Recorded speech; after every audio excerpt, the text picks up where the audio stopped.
भौजी तनी फिर से कहबू। अच्छा तो बेर खानी कहत रहलू ह कि जे त हम छुछे सुता तानी कि पेलत नइखे। अब भौजी कहतिया कि जे त हमर भातार सौतीन लेके सुतता। ए भौजी लाड़ चबबू सुना ए लबेरी भैया तू नु एक नंबर के लड़चट बाड़ो ना। भौजी जगह कहतिया नु त तू पेल के दौड़ा दे भौजिया के, ऐसे ना कही। आय भौजी तू नु एक नंबर के बुरसोदी बाड़ू। तू भैयावा के नु ना पेलवात होकबू, ओका से ना पेलवात होकबू नु ऐसे दूसरा के साथे सुतत होई। ए भौजी तू नु लाड़ चाटत तीनू भर लाड़ चाटत तू। ए लबेरी भैया तू नु एक नंबर के गान सो देवा साले तोहरा के नु पेल के दौड़ा देम सरऊ। मोजो बंसैया धाबेला फुलावा ना समझ के, मोजो बंसैया धाबेला फुलावा ना समझ के। रुको सरऊ आज हम तारा के दवाई के पेलम। जी भैया प्रणाम, हम पवन प्रेमी कॉमेडियन स्टार। भाई लोग एगो बात कहे चाहता नहीं कि वीडियो के लेके भाई लोग सीरियस मत मानिए लो। भाई लोग ये वीडियो के बनावे के एक मकसद बा कि भाई लोग देखिए लो और देख के हंस जाइए, हंस के भूल जाइए लोग। भाई लोग दिल पर चोट मत पहुँचाइए लो। और वीडियो बनावे के ये मकसद बा कि केहू के दिल पर चोट नहीं के पहुँचावे के। तो भाई लोग वीडियो देखिए लो और देख के हंस के भूल जाइए लो। तो भाई लोग एगो बात कहे चाहता नहीं हम अपने पूरा यूपी बिहार के भाई लोग से कि जे हम भाई लोग चैनल के सब्सक्राइब कर ली लोगन ताकि कि न्यू वीडियो आप तक पहुँचती रहे। और भाई लोग एगो बात और कहे चाहता नहीं कि भाई लोग लाइक ना पेला तारा लोग मर दे, लाइक पेलल कर लो। ए सर मन सॉरी भाई लोग लाइक मन कर दलो और कमेंट करके बता दलो कि वीडियो कैसन लागल है। तो भाई लोग आज के वीडियो में ना जरी से लेके अंत तक बना रही और ई वीडियो में ना ज़्यादा मैंने बुरफार होके वाला बा। तो भाई लोग ये वीडियो के बनावे के ये मकसद बा और के दिल पर चोट नहीं के पहुँचावे के। तो देखिए लो और देख के हंस के भूल जाइए लोग। भाई लोग तो आज के वीडियो में चालू कर जाओ पेलम पेल खेल। तुहरी याद बड़ी कर पाई हो, रोटियों में नींद न आई हो। तोहरी याद बहुत तड़पाई हो और रतिया में नींद न आई हो। ए अजय भैया तो तू गाना मरवाइबा हमरा से। अरे भैया ना तू एगो बात बतावा हमरा से, तू जगह गाना गावत न बाड़ा। ए भाई लो ई गाना के नु ना लिमिट बा आ ना फिट बा। ई सारवा ऐसा ऐसा गाना गावत रसन कि जे तोहरी याद बहुत आई हो और रतिया में नींद तड़पाई। ए तोरा बहिनी के हम का कहीं साले तोरा गड़िया में नु साले छिलले बाँस पेल ले हम ऐसा ऐसा गाना गावत स। ए अजय भैया ना तू एगो बात बतावा हमरा से कि ऐसा ऐसा गाना गावेला तो ना सोचला आ ना समझला सीधे गान पेलवा लेवेला।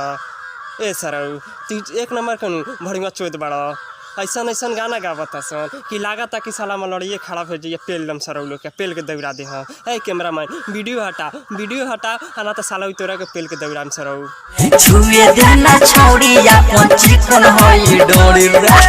कले सरवा तनी फिर से कहबे।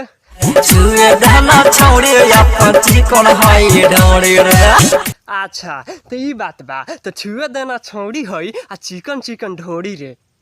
ए सूरज भैया तू नु एक नंबर के माधर चौधरी हो। एस भाई ना एगो तू बात बताव कि छौड़ी के सामान आ ढोड़ी के छुब साले एगो बात बताओ ना। सूरज भैया जो कहत नु बा बहुत अच्छा बात कहता लेकिन हम नु कन्फ्यूजन हो जाता। ए नु भाई लोग बात यहाँ खत्म नहीं कहत कि बात यहाँ खत्म नहीं कहत कि सारवा कहत का बा कि अपन छुए देना छौड़ी है आ चिकन चिकन ढोड़ी रे तारा बहिनी के साले बाम हर पेलो ऐसा ऐसा गाना गावत रसन कि छुए देना छौड़ी। अब बिहान नु ई सारवा ना गावे स कि तोरा माई के हइए कह देनी। ए भैया ना तू हमरा के एगो बात बतावा सूरज भैया कि तू ऐसा गाना गावेला तो शर्म ना आवेला सरऊ। दोहरा के ऐसा गाना मत गाइया ना तो पेल के दौड़ा देम सरऊ।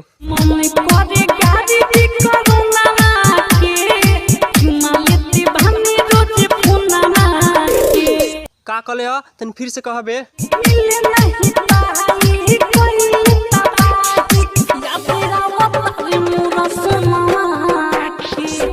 अच्छा तो मन करता गाड़ी दी कोरोनावा के आ चुमा ली हम तन फोनवा पर। वाह ए मुकुल भैया तो तू लाड़ पर चुमा लेबा हमरा। अब देखा भाई लोग अभी का गावता कि ई गावत ओबे खानी गावत लख कि मन करे गाड़ी दी कोरोनावा के आ चुमा ले तनी फोनवा पर।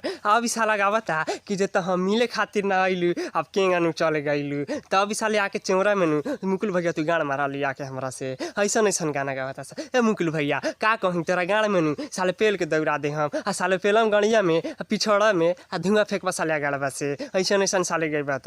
एगो बात जानल भैया तो बिहार वाला छौड़ा है पवन प्रेमी से बता जोड़ी लख कि मिले खातिर रेनवा में या करोनवा में। वाह का कहीं साले तेरा गाड़ी में नु साले डामर पेली साला पेल के दौड़ा दे हम ऐसन ऐसन गाना गैला त पर दिल जन दिए हई छौड़ी के न त खा जाई समझ के कचौड़ी के।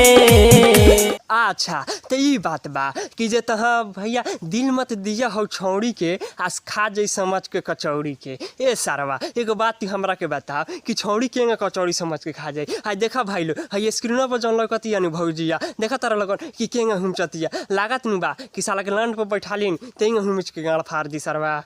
ए भाई लो ना एगो तू बात बतावा हमरा के भैया कि तू जनी गाना गैले बड़ा नु बहुत लेंस के गैले बड़ा लेकिन ये हमरा समझ में नहीं आवा कि तू का कहतारा आ कहे का चाहतारा कि लेकिन दिल मत दिया है छौड़ी के आ खा जाई कचौड़ी के। ए तारा बहिनी के हम लॉकडाउन पे लो ए सालवा ना एगो बात बताओ हमरा के कि तू ऐसन ऐसन गाना गावा तारी सन कि लागत नु बा कि साले तनी के पेल के मर जाई। ए भैया नातियों को हमरा के बात बताओ नातियों को बात बताओ कि जे तहाँ तोनी के बहिनी की हम का कहीं साल गरिया नहीं की सकत लेकिन साले मीडिया के खिलाफ हमरा पीछा बा लेकिन तोनी के बहिनी के गाने में साले लॉकडाउन पेल दे हम आ लॉन्ड पेल दे हम सरऊ।